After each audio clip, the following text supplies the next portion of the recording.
नमस्ते विद्यार्थी मित्रों, मैं निराली गोयाणी उल्का सागर विद्या भवन में आपका स्वागत करती हूँ।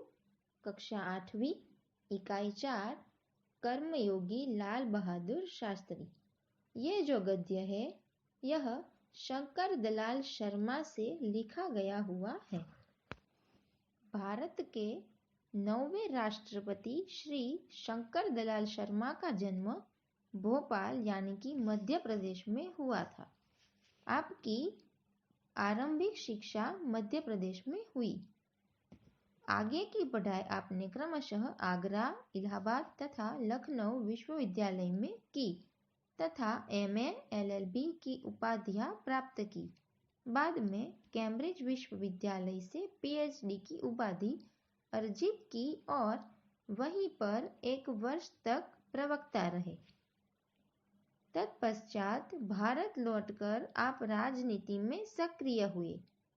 विधायक और सांसद के रूप में आरंभ हुई आपकी राजनीतिक यात्रा राज्यपाल, उपराष्ट्रपति और राष्ट्रपति के सर्वोच्च पद पर जाकर समाप्त हुई। हिंदी और अंग्रेजी दोनों भाषाओं में आपने अनेक पुस्तकें लिखी, जिनमें से कुछ इस प्रकार है: देशमणि, हमारे पथ प्रदर्शक, प्रतिष्ठित भारतीय तथा हमारे चिंतन की मूलधारा। कर्मयोगी लाल बहादुर शास्त्री रेखा चित्र में लेखक शास्त्री जी के व्यक्तित्व का विश्लेषण करते हुए यह निष्कर्ष प्रस्तुत करते हैं कि अपनी कर्मठता के गुण के कारण लाल बहादुर शास्त्री एक अति सामान्य परिवार से उठकर देश के प्रधानमंत्री पद तक पहुंचे। वे कर्म को ही ईश्वर मानते थे। कर्म के प्रति अटल आस्था एवं संपूर्ण समर्पण उनके जीवन का विकास का मूलधार था। इस इकाई में समाविष्ट मूल्य समर्पण भावना, कर्तव्यनिष्ठा, कर्मठता और सेवा दिया गया है। शास्त्री जी के नाम के साथ कर्मयोगी विशेषण जोड़ना बिल्कुल उपयुक्त है। શાસ્ત્રીજીના નામની આગળ કર્મયોગી વિશેષણ જોડવું એકદમ યોગ્ય છે। વિશેષણ એટલે કે નામના અર્થમાં વધારો કરતો શબ્દ હોય એને વિશેષણ કહેવાય। શાસ્ત્રીજી કેવા હતા? તો કે કર્મયોગી એટલે કે શુદ્ધ હૃદયથી કાર્ય કરવાવાળા, एकदम काम प्रत्ये एमने खूब ज रुचि रहती, क्योंकि मुझे तो उनका सारा जीवन ही कर्म से भरा हुआ मालूम पड़ता है। लेखक एवं कहे छे कि लाल बहादुर शास्त्रीनु पूरेपूरू जीवन काम थी भरेलू एने जोवा मळे छे। शास्त्री जी सामान्य परिवार से ऊपर उठकर देश के प्रधानमंत्री के जिस महत्वपूर्ण पद तक पहुंचे, शास्त्री जी जे सामान्य परिवार मांथी उठीने देशना एक प्रधानमंत्रीना महत्वपूर्ण एवा पद सुधी पहुंचा, उसका रहस्य उनके कर्मयोगी होने में ही छुपा हुआ है। एवुं कहे छे के ते प्रधानमंत्री बन्या तेमनी पाछळनो पूरो श्रेय तेमना काम प्रत्येना खूब ज वधारे पड़ता ध्यानने लीधे थयेलुं छे। वे उन लोगों में भी नहीं थे जो भाग्य पर भरोसा करके बैठे रहते हैं और अचानक कभी सफलता मिल जाती है।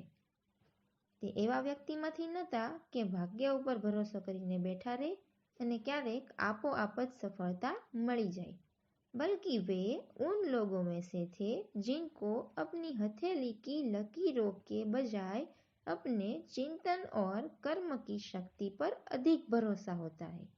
परंतु लाल बहादुर शास्त्री एक एवा व्यक्तित्व हतुं के तेमने तेमना हाथनी रेखाओ उपर नहीं, परंतु तेमना मनना विचारो अने कर्म करवानी एटले के काम करवानी शक्ति पर खूब ज वधारे भरोसो हतो और वे क्रमशः अपने जीवन का रास्ता बनाते हुए आगे बढ़ते हैं अने ते तेमना जीवननो रस्तो बनावता बनावता ज आगे बढ़्या छे। शास्त्री जी के लिए कर्म ही ईश्वर था और इसके प्रति बिना किसी फल की आशा किए संपूर्ण भाव से समर्पित रहते थे. શાસ્ત્રીજીને એનું કામ જ એમના માટે ભગવાન હતું અને તે પૂરા મનથી ખૂબ જ મહેનતથી કંઈ પણ ફળ મળે એના સ્વીકાર કરવાની શક્તિ સાથે, એટલે કે કોઈ પણ ફળની આશા રાખ્યા વગર કામ करता હતા. यहाँ तक कि जब भी उन्हें फल की प्राप्ति के अवसर मिले तब भी उन्होंने उस ओर हमेशा उपेक्षित दृष्टि ही रखी. આના ઉપરાંત પણ જ્યારે પણ તેમને કોઈ એવોર્ડ કે સન્માનિત પત્રો મળ્યા ત્યારે પણ તેમને એના તરફ ઉપેક્ષિત દ્રષ્ટિ એટલે કે કોઈ અભિમાન વગરની નજર એવું કહી શકાય. उनका जीवन दर्शन गीता के निष्काम कर्मयोगी का प्रतिरूप था. એમનું જીવન ગીતામાં જે લખેલું છે કે કોઈ પણ પ્રકારના ફળની આશા કર્યા વગર કર્મ કરતા રહો, શાસ્ત્રીજીનું जीवन પણ એવું જ હતું. इसलिए मैं समझता हूँ कि उन्हें केवल कर्मयोगी के बजाय निष्काम कर्मयोगी कहना कहीं अधिक ઉપયુક્ત હોગા. એટલે લેખક એવું કહે છે કે શાસ્ત્રીજીને કર્મયોગી નહીં પરંતુ નિષ્કામ કર્મયોગી કહેવામાં अपने उद्देश्य के प्रति दृढ़ आस्था, उस उद्देश्य को प्राप्त करने के लिए कर्म का भाव तथा उस कर्म के प्रति संपूर्ण समर्पण, ये तीन बातें मुझे उनके संपूर्ण चरित्र तथा जीवन दर्शन में दिखाई पड़ती है. લેખક કહે છે કે તેમના લક્ષ્ય પ્રત્યેનો તેમનો વિશ્વાસ અને એ લક્ષ્યને પ્રાપ્ત કરવા માટેનું કાર્ય કરવાની પદ્ધતિ અને આ કાર્ય કરવા માટેનું એમનું સંપૂર્ણપણેનું સમર્પણ, આ ત્રણેય વાતો લેખકને શાસ્ત્રીજીના જીવન ચરિત્રમાંથી नजरे पड़े थे. अपने एक भाषण में उन्होंने इसी तरह के विचार व्यक्त करते हुए कहा था, यहाँ तक कि भले ही आप राजनीतिक क्षेत्र या सामाजिक क्षेत्र या किसी अन्य क्षेत्र में कार्य करते हैं, यदि आप उसमें सफल होना चाहते हैं, अपने दायित्वों को पूरी तरह से निर्वाह करना चाहते हैं, तो आपके कार्य और समर्पण का भक्ति और कर्म में समन्वय होना चाहिए. તેમણે તેમના એક ભાષણમાં કીધેલું કે ભલે રાજકારણ એટલે કે રાજનીતિક અથવા તો સામાજિક કોઈ પણ પ્રકારના ક્ષેત્રમાં કાર્ય કરતા હોય ત્યારે તેમાં સફળતા મેળવવા માંગતા હોય તો આપણા તરફથી પૂર્ણ કાર્ય કરવાની શક્તિ રાખીને કોશિશ કરવી જોઈએ. એટલે કે કાર્ય કરતી વખતે ભક્તિ અને સમર્પણનો સમન્વય હોવો જોઈએ. मैं शास्त्री जी की सफलता का रहस्य उनके इसी महत्वपूर्ण चिंतन में मानता हूँ. શાસ્ત્રીજી કઈ રીતે સફળ રહ્યા હતા એનું ચિંતન જ્યારે કરું એટલે કે વિચાર કરું ત્યારે હું એવું સમજું છું કે તેમની ભક્તિ અને સમર્પણના સમન્વયને લીધે જ એ સફળ રહ્યા હતા. साथ ही यह भी मानता हूँ कि किसी भी व्यक्ति समाज और देश के विकास का रहस्य इसी भक्ति और कर्म के सिद्धांत में निहित है. એટલે એ એવું પણ માને છે કે દેશનો કે કોઈ પણ વ્યક્તિ, સમાજ કે દેશના વિકાસના રહસ્યની જ્યારે વાત હોય ત્યારે ભક્તિ અને કર્મ બંનેના સમન્વયનો જે સિદ્ધાંત છે એ જ રહેલો હોય છે. शास्त्री जी का संपूर्ण जीवन श्रम, सेवा, सादगी और समर्पण का अनुपम उदाहरण है. શાસ્ત્રીજીના સંપૂર્ણ જીવનમાં મહેનત, સેવા, સાદાઈપણું અને સમર્પણની ભાવના આ ચારેય ઉદાહરણો ખૂબ જ ઉમદા છે એમના માટે. उनके ये गुण केवल उनके कार्यों और विचारों में ही अभिव्यक्तित नहीं पाते थे। આ ચારેય ગુણો ફક્ત તેમની વાતોમાં કે વિચારોમાં જ નતા દેખાતા, बल्कि उनको देखने से ही इन सभी भावों का एहसास हो जाता था। परंतु तेमने जोता જ આ ચારેય ગુણો એમાં દેખાઈ આવતા હતા। उनके अपने व्यक्तित्व में विचारों का अनोखा समन्वय था। તેમના વ્યક્તિત્વમાં જ તેમના વિચારોનું એક અલગ જ સમન્વય એટલે કે જોડાણ હતું।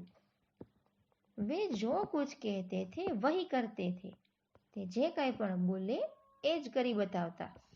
जो कुछ भी करते थे वह एकमात्र राष्ट्र लाभ की भावना से प्रेरित होकर करते थे।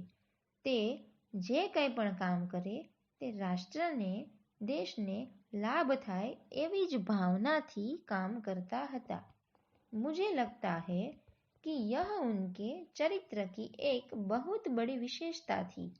लेखक एवं कहे छे कि मने एवं लागे छे कि आ शास्त्रीजीना काम करवानी आदत तेमनी खूब ज मोटी विशेषता हती अने एमना चरित्रनी पण, जिसके कारण देशवासी उन पर इतना अधिक विश्वास करते थे और उन्हें चाहते भी थे, जेना कारणे देशना लोकोने तेमना उपर खूब ज विश्वास पण हतो अने तेमने प्रेम पण करता हता।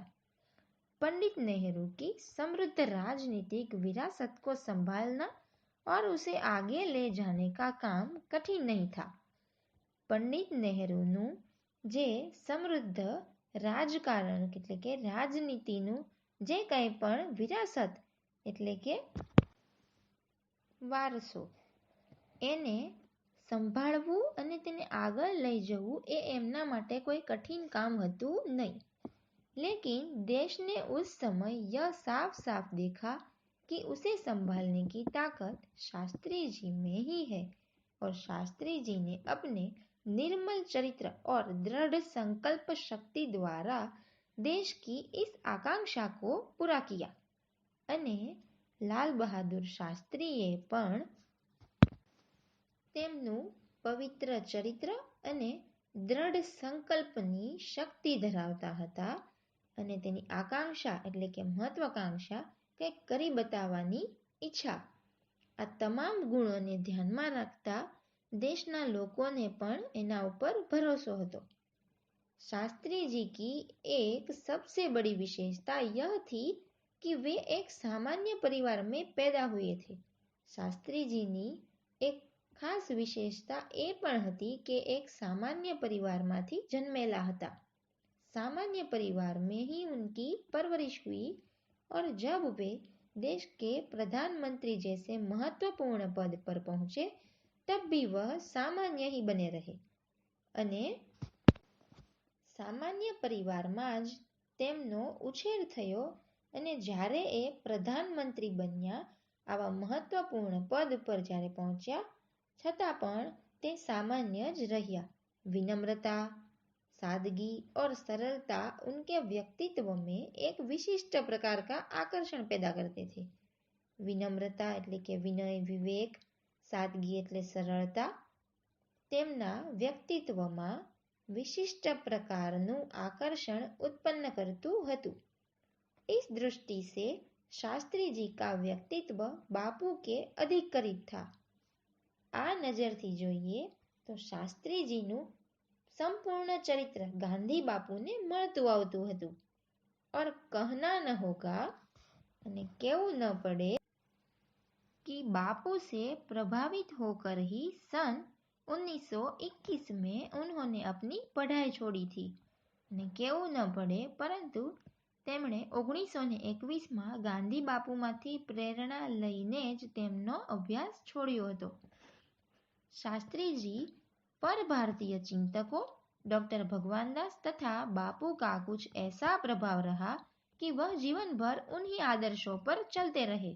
शास्त्री जी ऊपर भारतीय चिंतकों एटले के भारतना चिंतकों डॉक्टर भगवान दास अने गांधी बापूनो कंईक एवो प्रभाव पड्यो કે એની જિંદગીભર બસ એમના જ આદર્શો પર એ ચાલ્યા કર્યા તથા औरों को इसके लिए प्रेरित करते रहे અને બીજાને પણ એના માટે એણે પ્રેરણા આપી।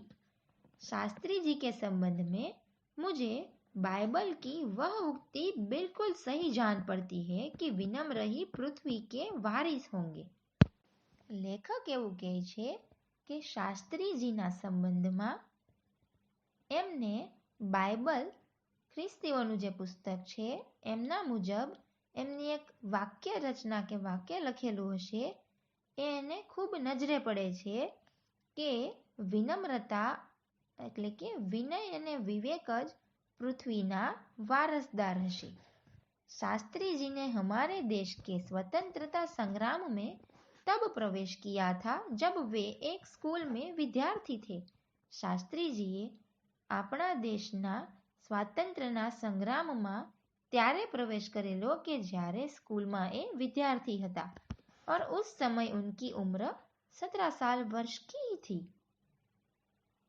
उसकी उम्र कितनी थी?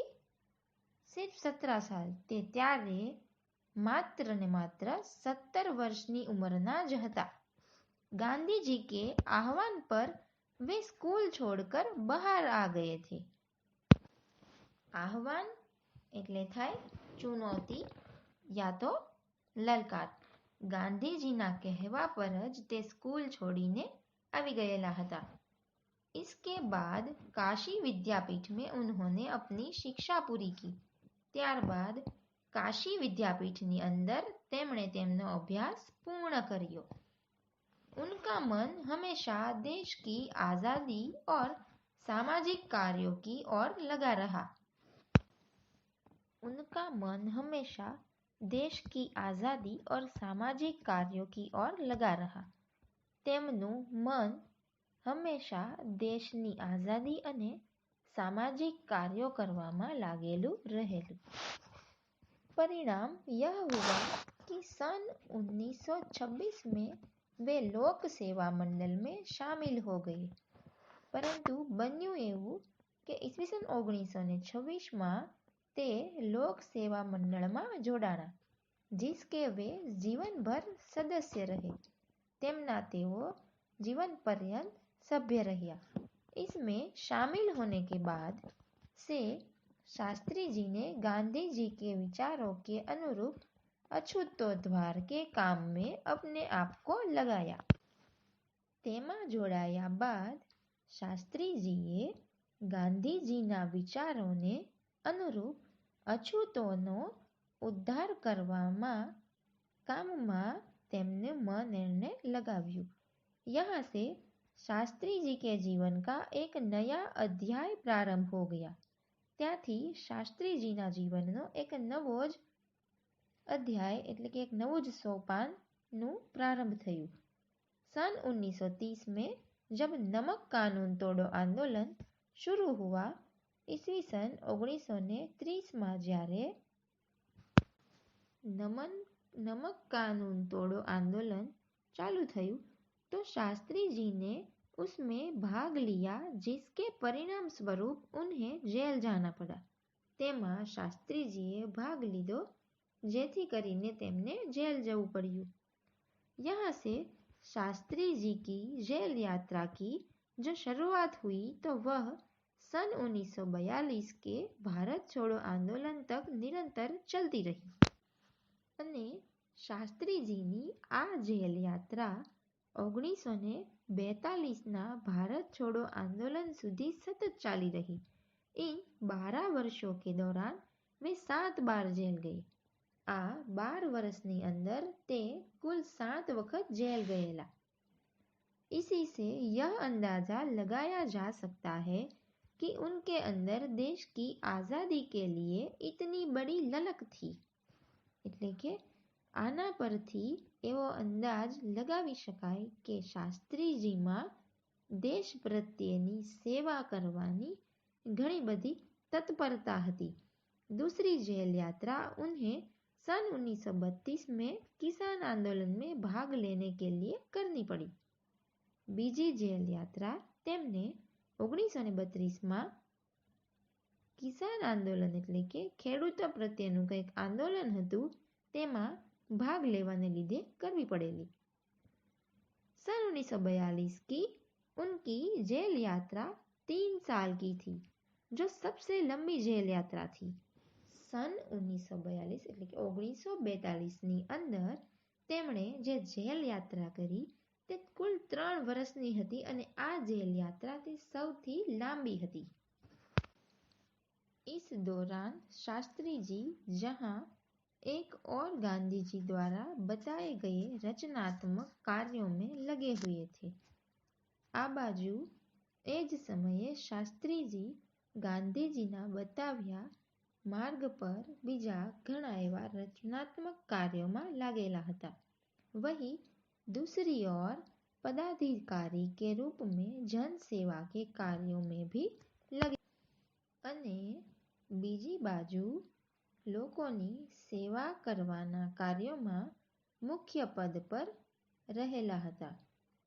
सन 1935 में वे संयुक्त प्रांतीय कांग्रेस कमिटी के सचिव बनाए गए। ते 1935 में संयुक्त प्रदेशनी कांग्रेसनी कमिटी सभा ना मुख्य सचिव बनावामां आव्या। इस पद पर वे 1938 तक रहे। आ पद पर ते 1938 सुधी रह्या। किसानों के प्रति उनके मन में विशेष लगाव था। खेडूतों प्रत्ये तेमना मन में विशेष प्रेम हतो। इसलिए उनको सन 1936 में किसानों की दशा का अध्ययन करने वाली एक कमेटी का अध्यक्ष बनाया गया। आथी करीने तेमने 1936 में खेडूतोनी माटेनी स्थितिनुं ध्यान राखे एवी अध्ययन એટલે કે તેમનો અભ્યાસ કરે एवी एक समितिना अध्यक्ष बनावामां आव्या।